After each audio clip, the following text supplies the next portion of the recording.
Hello दोस्तों, मैं आप सभी का स्वागत करता हूं बलिदान द अनटोल्ड स्टोरीज चैनल पर। आज हम बात करने वाले हैं भारत देश के पहले परम वीर चक्र विजेता मरणोपरांत मेजर सोमनाथ शर्मा सर के बारे में, जिनके बारे में ज्यादातर भारतीयों को शायद जानकारी नहीं होगी। तो आइए शुरुआत करते हैं उन महान वीरों की कहानी से जिन्होंने भारत माता की रक्षा करते हुए भारत पाकिस्तान युद्ध में अपने प्राणों का सर्वोच्च बलिदान दे दिया।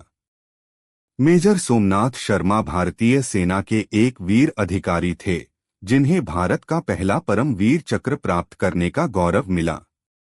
3 नवंबर 1947 को कश्मीर के बडगाम क्षेत्र में उन्होंने अदम्य साहस और नेतृत्व का परिचय देते हुए देश की रक्षा के लिए अपना सर्वोच्च बलिदान दिया। उनका पराक्रम, कर्तव्यनिष्ठा और देशभक्ति आज भी हर भारतीय के लिए प्रेरणा का स्रोत है। 3 नवंबर 1947 भारतीय इतिहास का एक ऐसा दिन जब एक युवा सैन्य अधिकारी ने अपने अदम्य साहस और सर्वोच्च बलिदान से राष्ट्र की रक्षा की एक अमर गाथा लिख दी।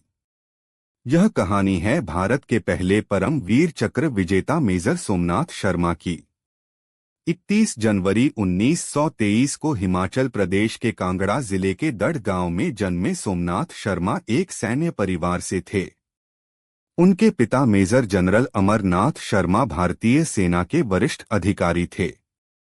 बचपन से ही उनमें अनुशासन, कर्तव्यनिष्ठा और देशभक्ति के संस्कार थे। उन्होंने नैनीताल के शेरवुड कॉलेज में शिक्षा प्राप्त की और बाद में सैन्य प्रशिक्षण लेकर भारतीय सेना में अधिकारी बने। द्वितीय विश्व युद्ध के दौरान उन्होंने बर्मा मोर्चे पर सेवा दी, जहां उनके साहस और नेतृत्व की प्रशंसा की गई। लेकिन उनके जीवन की सबसे महत्वपूर्ण परीक्षा भारत की स्वतंत्रता के तुरंत बाद आने वाली थी। 1947 में भारत के विभाजन के बाद पाकिस्तान समर्थित कबायली हमलावरों ने जम्मू कश्मीर पर हमला कर दिया। उनका उद्देश्य श्रीनगर पर कब्जा करना था। उस समय श्रीनगर हवाई अड्डा भारतीय सेना के लिए जीवन रेखा था। यदि यह दुश्मन के हाथ लग जाता तो कश्मीर की रक्षा करना अत्यंत कठिन हो जाता। इसी दौरान मेजर सोमनाथ शर्मा का बायां हाथ हॉकी खेलते समय घायल हो गया था और प्लास्टर में था। डॉक्टरों और वरिष्ठ अधिकारियों ने उन्हें आराम करने की सलाह दी, लेकिन उन्होंने अपने सैनिकों को अकेले युद्ध में भेजने से इनकार कर दिया। उनका मानना था कि एक कमांडर का स्थान अपने जवानों के साथ होता है।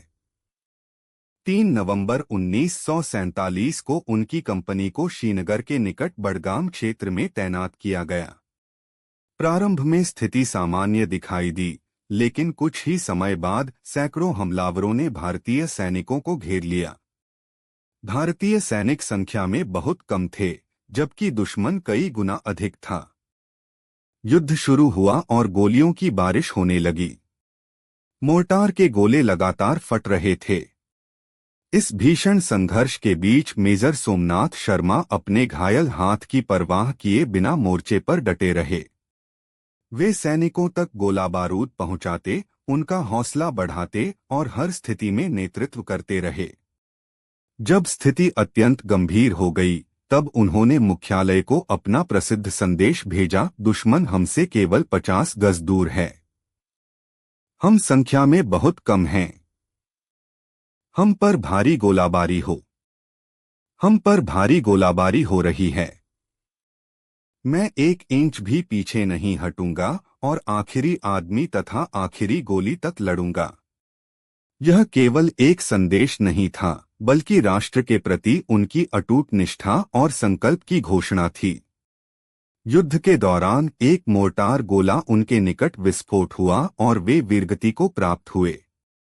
लेकिन उनकी कंपनी ने दुश्मन को इतनी देर तक रोके रखा कि भारतीय सेना को श्रीनगर की सुरक्षा मजबूत करने का पर्याप्त समय मिल गया।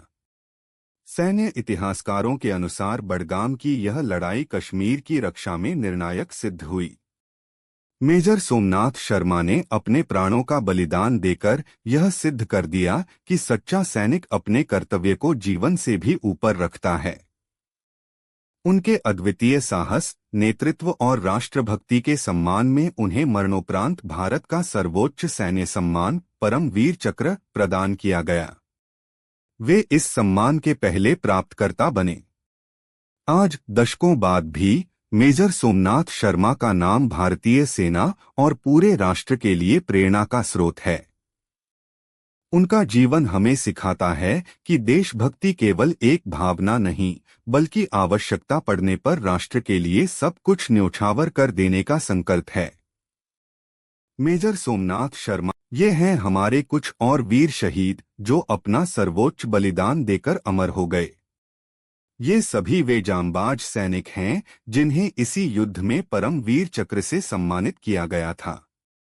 यदि आपको ऐसी देशभक्ति और वीरता से भरपूर कहानियां पसंद आती हैं, तो कृपया बलिदान दी अनटोल्ड स्टोरीज चैनल को सब्सक्राइब करें। आपका एक सब्सक्रिप्शन हमें प्रेरणा और हौसला देता है ताकि हम अपने इन महान वीरों के बलिदान और शौर्य की गाथाएं आप तक पहुंचाते रहें।